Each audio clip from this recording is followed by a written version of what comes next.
Good afternoon. It's 1 o'clock. Yes, it's time for coffee and convo with me, Amanny Mo. Woo! I just sat down in time. I'm always a little bit lastminute.com. I hope you're well. I'm just waiting for the wonderful Lorna to join me. How are you doing today? It's Wednesday, hump day, in fact. Yeah, it is, Hi Faye, thank you for joining us. Just waiting for Lorna. Ah, there she is.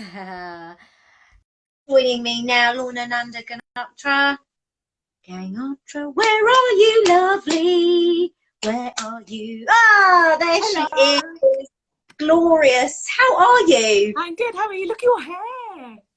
Well, as it is in our cultures, we're sometimes a bit lastminute.com, and up until like 30 seconds ago, my hair was all tied up in a big bun. You mean like this? My hair naturally is like that. My hair naturally is like that.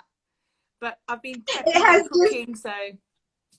Got you. Yes, very important if you're cooking to have your hair tied back. Not like me. Imagine me in a kitchen. I mean, I'd have to wear a big hairnet, wouldn't I? Don't worry, all the protocols are in place. You'd be sorted. But yeah, I could do some help if you're offering. Thank you, Lorna. I always appreciate it. Thank you so much for joining us on Coffee and Convo with me, Amanny Mo. It's really nice. Thank you, everyone, for joining us. We really appreciate it. Lorna is here. She's a chef, a businesswoman, a mummy. She's also been on BBC Two's A Big Family Cooking Showdown. Yeah, not the Bake Off. Exactly. You've done lots and lots of things. We're going to go back and have a look, how you grew up and all of that stuff. But tell us about, let's start at the beginning. Start at the current time. Where are you now in life? Who is Lorna now? So currently, I'm a lockdown mum, aren't I? No, so obviously we're in testing times at the moment. So basically, I'm a full-time mum to three. Age range is 10, 8 and soon to be 6, so full-time schooling with them from home. And then I've got my food business, which started off in Wimbledon, but now we're living in Surrey, and I do farmers market, festivals, food and drink festivals, events, private dining, catering and stuff. But obviously everything of that sort has been cancelled for the rest of the year now, which has meant I've had to change my business strategy, and we've gone online with collection and a delivery service, which has worked out really nicely, in line with homeschooling. So it's just like you said, I'm this and this and that. I do take on quite a bit, but I just felt like there was a need and I had to do it, and just as a bit of care of duty as well, really, to all the locals who've been, so loyal to me as well. So that's taken off nicely, and we've got our first farmers market on Saturday. The things are slowly, like I was saying, getting back to normal, but I am quite anxious about it because at the moment this seems normal, being at home in our four wall, it seems normal. So a bit of anxiety going on there, but getting through it. I've just been to the farm to get the free range chicken because everything's locally sourced and free range, and that's my ethos. And a lot more people are looking towards the provenance of food now as well, and obviously in lockdown people have been cooking a lot more, very therapeutic. You've been cooking, you've been hula hooping, so I've been cooking, hula hooping, eating just a bit too much. We've all been eating. Maybe not in that order, maybe the hula hooping first, because you can't obviously hula hoop on a full stomach. But yeah, it is a challenging time, and also I think we've all had to look within a little bit more. We've been forced to, without getting too philosophical about it, to look within and draw on our personal strength and resources, because some people live alone, some people live with partners, some people live in a really small space with the family, don't have a garden. So sometimes it's a challenge, isn't it, to do all these things and still be you at the end of the day. Yeah, that's true. But like I said, with lockdown, everyone's turned to different things that are helping them. I've been doing Zoom yoga with my yoga therapist, Deepa, who's been my godsend. It's taught me how to breathe again. And just that's my time in the morning. I actually had it this morning. And it's just time. You've got to take time out for yourself, for your own well-being as well. It's easier said than done. But you've just got to plan it into the day. Otherwise you're just like a machine, just constantly, you know, laundry, cleaning, kids, house, business, work, Yeah. onions, garlic, ginger, you know, it's like a treadmill. So yeah. Oh, have you got any good sort of immune system things that you've been doing with food? Because obviously you know, you work with food. I've been making lots of fresh ginger teas and things like that, and then more so than I would normally do, because I know ginger's a really good antibacterial, Antiseptic, and yeah. garlic, eating tons of garlic and everything, and like, sorry about that, but there's no one, you know, there's no one to actually bother the smell with, so it's fine, right? Well, it's all immune boosting, isn't it? So you just boost your immune system, and obviously we're not getting out of, well, we've been lucky with the sunshine, having a garden, Yeah. etc. But you know, turmeric, ginger, lemon, Yeah, all great turmeric, for you know, for your throat and just your general well-being, and it's a good pick-me-up as well. So, and if you can manage it, great, because a lot of people yeah. turn their nose. I mean, you know, there was that big craze of turmeric latte. I mean, Asians, we've been drinking it for centuries. Haldi dud, we call it, and it's a great remedy for a sore throat or a cough and stuff. So, yeah, I mean, it's so easy to make at home as well. But again, if you don't know how, it's easy to go and buy it, right? So, Very true. That's true. Welcome if you've just joined us to Coffee and Convo with Amanny Mo. This is the wonderful Lorna. She's got a little Indian kitchen as well, and we'll talk about all of that stuff in a bit. Jazz McBride is saying, I eat more garlic and onions. Well, I mean, that goes without saying. that's where all the flavour is. Yeah, I love that smell. You know, I used to hate garlic as a kid. I hated the smell. My mum used to force me to eat things with garlic in. I actually would retch sometimes. I hated it that much. And now I can't get enough of it. I don't know why. Was there anything that you hated in your childhood that you've grown to love as a chef? I say I'm a home cook. I'm just passionate about what I do. I'm not professionally trained, but thank you for calling me a chef. But do you know what? I used to hate lettuce. I think when you've had a bad experience as a child eating some, I had some and it was just really bitter. And I was like, how on earth can people eat? And now, obviously, you can say I eat it every day with this beach bread figure of mine. But no, I've come to love lettuce. I do like lettuce, you know, lettuce leaves and herbs and all this stuff now. Yeah. But yeah, I hated lettuce growing up, and I never really ate it because I had a bad It doesn't experience. taste of anything. Maybe, yeah, the bitter thing, maybe. But don't forget back then. Oh, right, It okay. was either iceberg or that round lettuce, I can't remember the name of it, or a gem lettuce. But now Yeah, we've gone all exotic, we get all sorts, you know, true. everything at our fingertips. But in my cookery classes as well, that's a question I ask actually as well when I go to clients. And I say, any bad experience, food you don't like? And it's always associated with a bad experience as a child or growing up that they don't like. And onions is quite a popular one. Yeah, And I don't know. tomatoes. Yeah, maybe. Yeah, tomatoes. I think I ate too many, and I ate so many that it made me physically sick as a child, and then I associated that with that. But anyway, and people might be eating their lunch, so we won't talk about me being sick anymore. I'm speaking of coffee. I'm having a flat white at the moment, in my new mug, courtesy of my friend Dion. Thank you. It was a birthday gift. I won't Nice. show the other side, although it's not rude, but I'm gonna. I've got a glimpse on the other side. If anyone else has got a coffee on the go, enjoy it while we're having this, having this chat. I mean, you know, starting up a business. Did you start the business before becoming a mum, or were you already a mum and then you started the business? So I actually, just a quick synopsis, so I actually did the whole corporate world thing. I did a degree, started work for a while, then I went off and did an MBA in international business. So I went to business school and I came back and worked in London in the corporate mobile internet telecoms world for a few years. And then it all got a bit, this isn't me, this isn't my purpose, this isn't what I want to do. And I've always been a foodie. I mean, I did GCSE and A-level home economics, you know, it was anything to do with food, right? And a group and a family business as well. So it's always been in my blood anyway. And then I took the leap about 12 years ago. My husband's been really supportive. We used to live in Wimbledon back then. And I set up a little bistro, the little in the kitchen, this little villagey, little shops everywhere place. And it just went from there. And literally the week I opened, I fell pregnant with our first child. And to be fair, look, I think if I had had babies, I don't think I would have got, you know, you just get so involved in the rigmarole. So hats off to everybody who does it after as well. But and then it just went from there. And then baby number 2 came along. I was like, I can't keep doing the commuting from here to there. And then I sort of sold off all the premises and then moved to Surrey where we are now. And then I started the farmers market to keep my, you know, shop window, foot in the door sort of thing, and still a foot in the foodie world. And then we started doing the food and drink festivals all over. We've done quite, you know, Blenheim Palace, Leeds Castle, some amazing big festivals with kids in tow as well sometimes. But that would be the testing thing. But you live and learn. You've got to be in it to know what it's about, experience it, and then work out whether it is for you or how. And if it was easy, everybody would be doing it, right?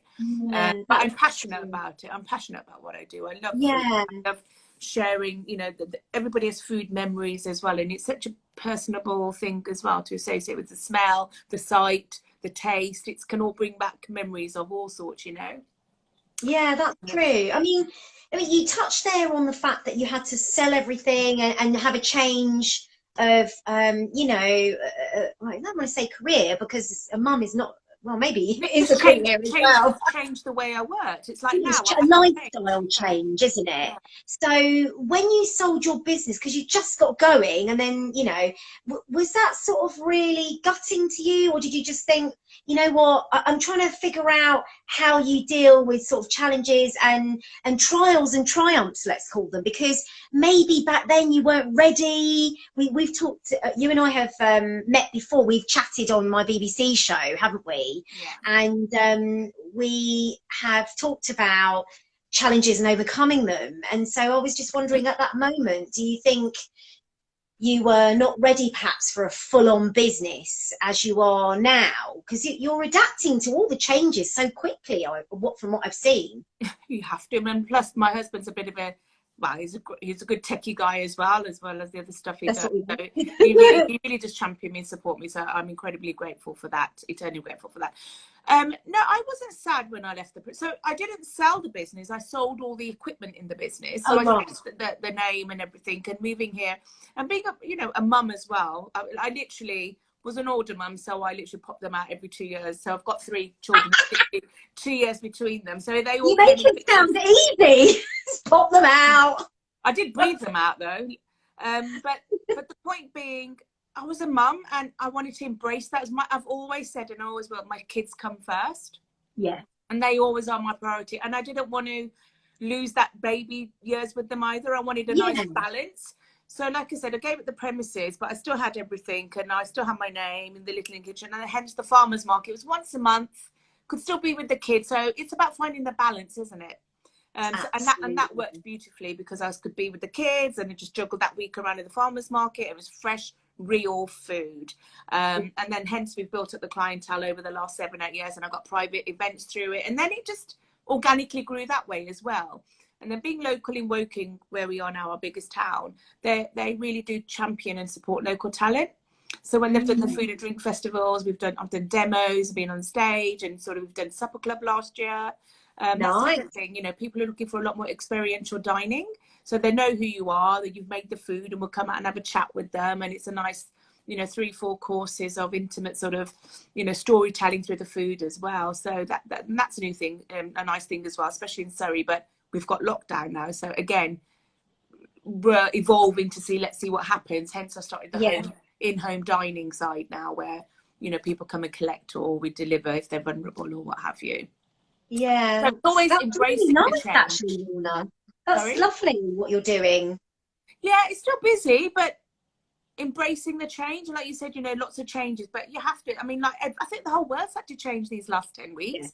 Yeah. I think it took a good 2 weeks to work out what was going on, and then like now this feels normal, being at home, like I said, and now it's like people are going to be, shops are opening, and have adhering to, I don't know whether to feel excited about that or nervous. Do you know, I haven't been to my local high street since this all started, 9 weeks ago, 10 weeks ago.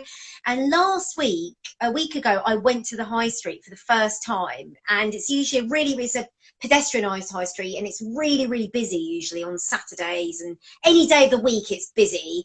I went there, it was like a ghost town, and there were a few little essential shops open on the high street. But it felt very strange, and I felt a bit anxious, like we were talking about earlier, a bit of anxiety, a bit of, you know, and then thinking about, I've got to get back on tubes and trains, and I do a lot of work in cinemas. I'm a film critic as well. So getting into these small spaces again is making me feel a bit funny. And I'm not an anxious person, by the way. I don't have claustrophobia. I don't have any phobias, maybe apart from a little bit of vertigo every now and again. But, you know, it is making me feel a bit odd. I've got comfortable, you know. That's just it. But again, and you know, our anxiety is really heightened when COVID first came about. You know, when we were in lockdown, and then it was all about everyone. No offense, but you know, there's so many deaths happening, and now it's all about the social distancing, because that's the vibe we get from my kids. At the beginning, the kids were poop scared of, like, you know, us dying or something dying, you know, them. And then now it's all about, oh my God, social distancing, because it's the key words, I guess, that everyone's talking about. So now the anxiety is getting back into some sort of norm, how, you know, dealing with it, and how's it going to be? I mean, if we're adhering to it, it's others as well. You know, it's a two-way thing. Hence, Saturday Farmers Market, first one, it'll be a huge learning curve and sort of experience to see how it's working. Let's see how it's going. And because a lot of the people who come to the farmers markets once a month, you know, that's their only social outing, and you get a rapport with them, you know, the elderly. And I mean, I don't know if they will be coming, but you know, hats off to them if they do. And it's just catching up with them, see how they are. It's probably the one conversation now all month, something to look forward to, which again, coming back to mental health and, you know, everything that's happening in lockdown, but embracing it. Yeah, that's true. I mean, interesting you touched on vulnerable people there and all of that, because where is the farmers market happening actually this Saturday? Ripley. Oh, at Ripley. Yeah. Oh, so they are open. Wow, that is going to be. Some aren't, haven't. For example, we did Kew Village as well in Richmond. They've cancelled for the rest of the year, only because and which is, at least they're honest about it. You've got the train station, you've got the high street, then you've got Kew Gardens, all in the vicinity, and they're like, we won't be able to manage that social distancing. And I was like, hats off to you, you've been honest. You know, it's cancelled for the rest of the year, which is a shame. But again, people's, you know, health and welfare is at the utmost forefront. So yeah. I'm just going to read out a couple of comments. So thank you to everyone who's just joined Coffee and Convo with me, Amanny Mo, and the wonderful Lorna. Amazing Lorna, love this lady. Sam's just saying, loving the show. Thank you. I'm so happy that you are. The whole point of this show and where it started was to try and inject a bit more positivity into things, and also we can all project a perfect life on Instagram or any kind of social media, but actually the reality is we work really, really hard to get where we are, and some of us have to work a bit harder, don't we, Lorna? Yeah, and look at me, look, I've been cooking and I've literally just slapped my hair up, and this is me, this is real. I was in my pyjamas 20 minutes ago. And that's what I love about you, keeping it real, and you have to keep it real. It's not always pink fairy dust and unicorn fluff everywhere, you know. So well, that would be nice, but no, unfortunately, not yet. I'm the ever optimist. Not yet. But you know, we all have to maintain our diversity, don't we? Because if we were all the same and homogenized, it would be boring for the rest of the world. Absolutely. But you know, I just want to touch on how you got onto BBC Two's show very briefly. Was that something that you had to apply for, or was that somebody that people saying to you, Lorna, you need to do this, come on, getting behind you and pushing you? To be fair, I've been approached a few times before we actually went in that show. Jamie Oliver was doing a tour in the USA, and he needed some female chefs at the time, and I was approached, and I would have loved to do, but I was heavily pregnant. I was like, yeah, I can, but I'm about to drop. But so that was that. So a few opportunities like that came along, but I was pregnant each time. And then with the cooking show, then we were doing Wimbledon Food and Drink Festival, and we got approached there. So Rohit and I do our food festival stores and stuff. And we went into the process of, they were like, we're looking for passionate, real cooks, and it was something different about the whole thing. And it was the Bake Off moved to Channel 4. Yes, the channel. So it's their pilot show, new series or something. It was brilliant. Zoe Bourne, Nadia Hussain, everybody was amazing. Rosemary Schrager and Georgia Locatelli were amazing chefs, and Rosemary's got a lovely cookery school. And there were about 6 rounds of interviews, Skype interviews and in person and everything. We got through, we kept getting through. And then it was my sister and my sister-in-law.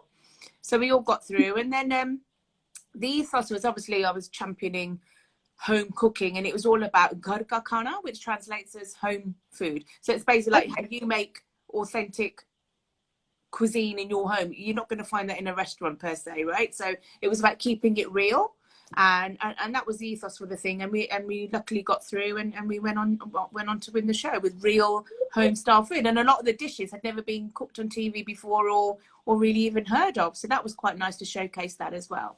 Bravo, well done. And also, you know, I mean, it does sound like some of us are beating the drum over and over again, but it's also representation. You know, I mean, Nadia has done extremely well, but if somebody said, you know, a Muslim woman wearing a hijab is going to win, you know, GBBO, people would have gone, don't be silly, you know. And I know that sounds like maybe I'm being, it sounds like I'm exaggerating, but I really do believe that is the case. So it's really great that actually, you know what, you won, and you won on your own merit as well, and your cooking is amazing. And I've seen, please go and check out the Little Indian Kitchen on Instagram. I'm telling you, Lorna, when you post those bits of food and amazing dishes, I mean, literally the saliva, I mean, I don't want to get too graphic, but my mouth just does this thing where it's like,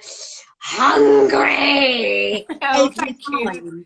Even down to the pistachio. Look, Lorna is a lovely human being. She made a pistachio cake with your rose cardamom. Yeah, bless her. And that cake looked absolutely delicious. I would never have thought of putting those ingredients together, but that just goes to show how much passion you have for what you do as well. And that's really nice to show us, because I'm just thinking, oh, look at the curries, look at, you know, all these beautiful presentations, because you also teach people cooking, don't you? Even though I'm called the Little Indian Kitchen, and Lorna Nanda is another, the other Instagram page of mine, that was done because of the post, the show, we had to separate the two. But anyway, that's another story for another day. Yeah, we've got some people saying yum. Yum, checking this out. Yeah, you've got some new followers. Yeah, and in lockdown, actually, I started doing cook-alongs, which were a brilliant way of having some banter with people. And again, some people are living alone, some are not, and it was just, you know, it was a Saturday morning, 11 o'clock. Come join in for the banter if you don't want to cook along. Just have a laugh, and they were absolutely fantastic. We had such fun. So those IGTV videos are on there as well. And it was like an Indian breads masterclass. I did quarantine donuts, which were just, you know, and with that magic. You're making me hungry. No, but the point being, when you're passionate about something, it comes through, whatever you're doing, whether you're a singer, musician, cook, you know, artist, it just, you know, the creativity just comes out naturally. It shouldn't really be forced. And then the cookery school took off beautifully as well, with people just like, I want to learn that. And then, so you can always come and learn, or I could come and teach you. And then that way you start with the basics, and then you start experimenting, and then you're off and away. And it's about real fresh food. You don't need to add, like, you know, sauces and this and this and that, when you've got a spice box or simple ingredients and know how to use them, and then you just adapt them and you're off and away. Yeah, now you talk about quarantine donuts, right? So I was desperate to look. I literally was like, Dion is clicking on your profile right now. I was desperate to cook them, right? But I had no flour, and I was like, okay, what am I going to? And every time I went to the shops, I was like, oh, there's no flour. And then finally I found a bag of flour, and this was about 6 weeks into quarantine even, lockdown, but it is quarantine, isn't it? I found some flour, but by this time I put on about 2 kilos. I was like, yeah, I don't think I'm going to be doing this. No one's starving in lockdown. No one's going to starve in lockdown, especially Asians. I say we have big bags of rice, flour, which is a staple. I'm sure in your home as well, and lentils. Everything's going to be fine, and garlic.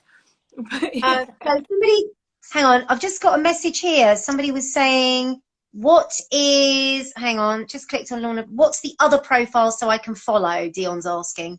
Oh, so there's the Little Indian Kitchen, and then there's Lorna Nanda. So the Lorna profile, I do a lot more fusiony, different types of food, and then the Little Indian Kitchen is where we're going to be, what's happening with the home delivery, just a bit more specific sort of thing. But yeah, like I said, not just Indian. I like to encompass all cuisines, all world foods. Oh, Got everything on lovely. our doorstep, so you know, strawberries all year round. But Oh. anyway. Yeah, I mean we're very, very lucky. I mean, we talked a lot about lockdown, but we are very, very lucky. We're very blessed, and you know, I know that we are. And I mean, just before we play my little game, which I don't know, did I mention this game? I'm sure I did. It's called, obviously, it's back to front here. Quid pro quo. We're playing this game in a minute. No pressure. I will explain the rules. However, just before we finish up, because I do want to ask you, you know, you're quite a strong, independent woman. You're a mum. You're a business woman. Obviously, mum comes first, as you said. You've got your business to run. You've had to adapt during lockdown, and many people have had to adapt to different things in all kinds of industries in all kinds of ways. Probably even adapt homes as well. But what I wanted to ask you, you know, when you're really, we all have moments where we're like up in the air, like everything is going brilliantly well, you know, it's all good. And then there are days where, just in general, I'm not talking about lockdown here, where we just feel like, oh, am I doing the right thing? Is this where I'm supposed to be? And we have those life moments where we ask those questions. So I wanted to ask you, I mean, you mentioned yoga, but what sorts of things ground you? What sorts of things make you kind of go back to being Lorna, make that when we drift away from ourselves and we ask all these questions, makes you come back to yourself? Do you know what I mean? Yeah, I know, absolutely. One thing I do is I take myself off social media. I just I block it off. I just find it's just that noise that, I mean, it's great, but yeah, when I'm feeling like that, I just take myself off and I go for a walk.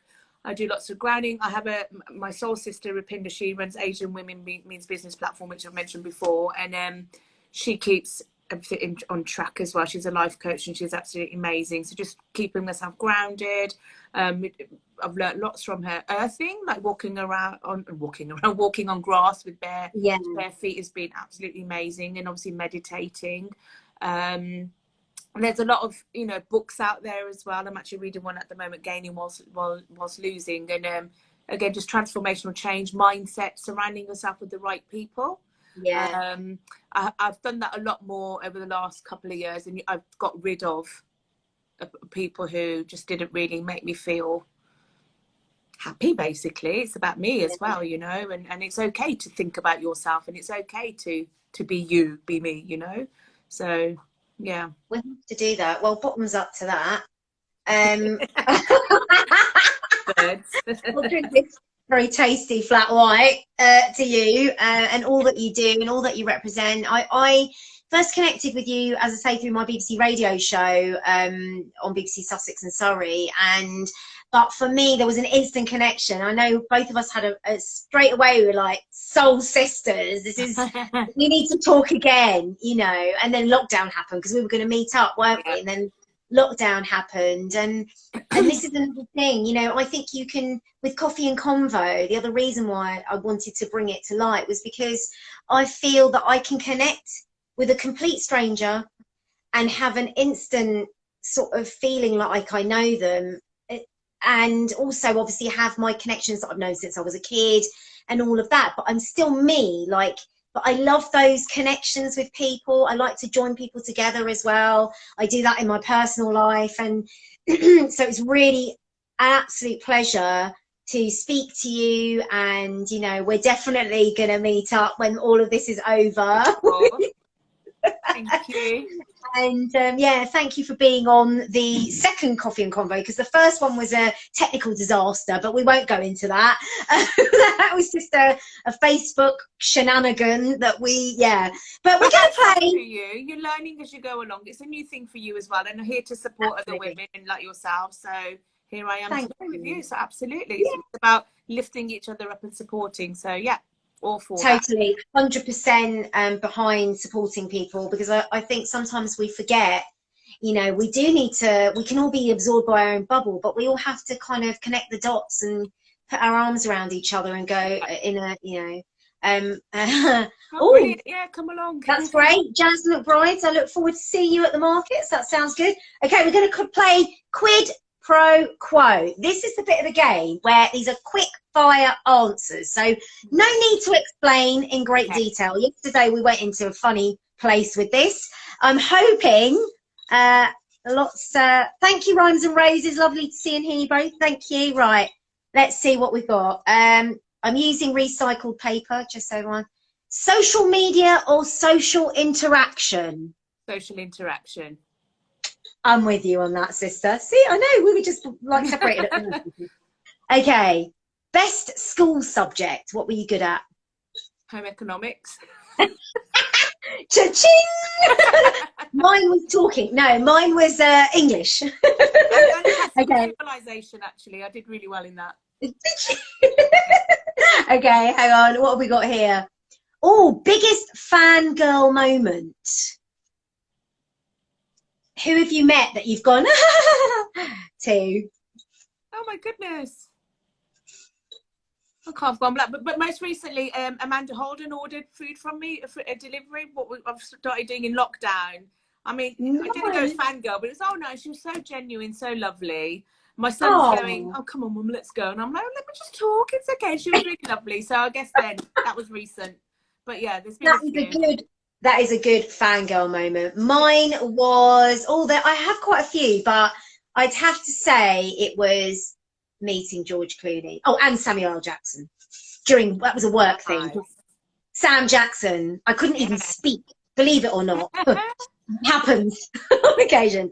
All right, hang on. Who else is playing on? Meeting Pam Ayres, says Rhymes and Roses. That is a good one. Okay, hang on.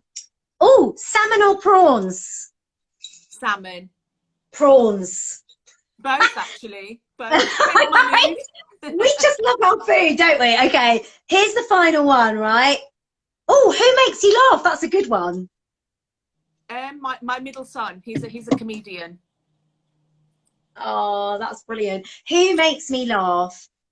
It's Barney the dog. Actually, there's a lot of people that make me laugh, but I like feeding him carrots. He's my brother's dog, actually. I like feeding him carrots and watching him eat.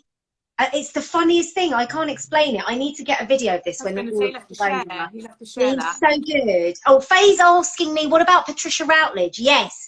Patricia Routledge, I've always loved Hyacinth Bouquet. But sadly, Faye, I spoke to her on the phone, so I didn't get to meet her, which was unfortunate for me. But I did get to do my lady of the resident speaking. I did my helping to her, and she very graciously indulged me, Lorna. I mean, I don't know. She said it was rather good. Fabulous. So, oh, hang on. What about Lorna? Who's that say? Oh, Lamar from Kajagoogoo. Yes. Karen, you're right. Lamar was amazing. I did. Lorna, do you know, he sang me happy birthday a couple of weeks ago when I did an interview with him. Oh, wow. I told him, yeah, because I was doing a Skype interview and he goes, oh, can you switch your video on? And I was like, I'm glad I'm wearing clothes. My hair was scraped back, like, you know, I didn't look, I just got out of bed, which I pretty much had rolled out of bed. And yeah, he said, can you switch your video on? And I thought, oh my God, what is in the background? And I looked and there were all the balloons and stuff from my birthday. So yeah, Karen, thank you for reminding me. Karen just reminded. So he said, oh, what are the balloons for? And I said, oh, it was my birthday. And he's like, happy birthday. And he sang me happy birthday, which was lovely. So yeah, maybe Lamar, but Amanda Holden's a really good one. I'm glad she was nice. And we catered a party last year. One of my clients, he had a music festival in his garden for 3 days, and I catered on the final lineup. And we didn't know, but Craig David was there. He was literally like this, and he ate my food. That's when we were like, oh my God. So that was another moment. But yeah, no, cool. Oh, you should have started singing. You should have started singing 7 days. He was singing to us, but no, that was good fun. There's been a few moments, but at the end of the day, you know, they're normal human people like us as well. Absolutely. But yeah, it's nice to have a fangirl moment though anyway. But yeah, brilliant. Well, Lorna, thank you very much for joining me today. I really appreciate it. I feel very blessed to have met you. And thank you. I hope you have a really good rest of the day. I know you're cooking up a storm in the kitchen for Saturday. And that is where again? Remind us, in Ripley. Ripley. So it's in Surrey, Ripley, near Woking. We're there, and all social distancing, COVID-19 sort of procedures are in place. I've got my mask and everything. So yeah, come along if you know you're up for it, but totally understand it. Yeah, come along, come on But down. thank you for Thank you having so much. me. I hopefully see you there. Yeah, it's an absolute pleasure. And also check out the Little Indian Kitchen. The Yeah. food will blow your mind, everybody. Yeah. Check it out. Thank you, darling. Thanks, Have a darling. really good day. Lots of love. Bye. Lots of love. Bye. Thank you, everyone, for joining us this day. I mean, today, this day, it feels like evening. I was about to say this evening, but it's not this evening. We'll catch you all again tomorrow. The guest, Jess King from Lewis FC, striker at the club. I say owl, like I own a piece of her. I don't. But she's amazing, lovely girl. She's started rapping as well and singing. She's got a message in her song, Raise Us Up. So join me again tomorrow at 1 o'clock for the convo. In the meantime, stay safe. See you all then. Thank you very much. Bye.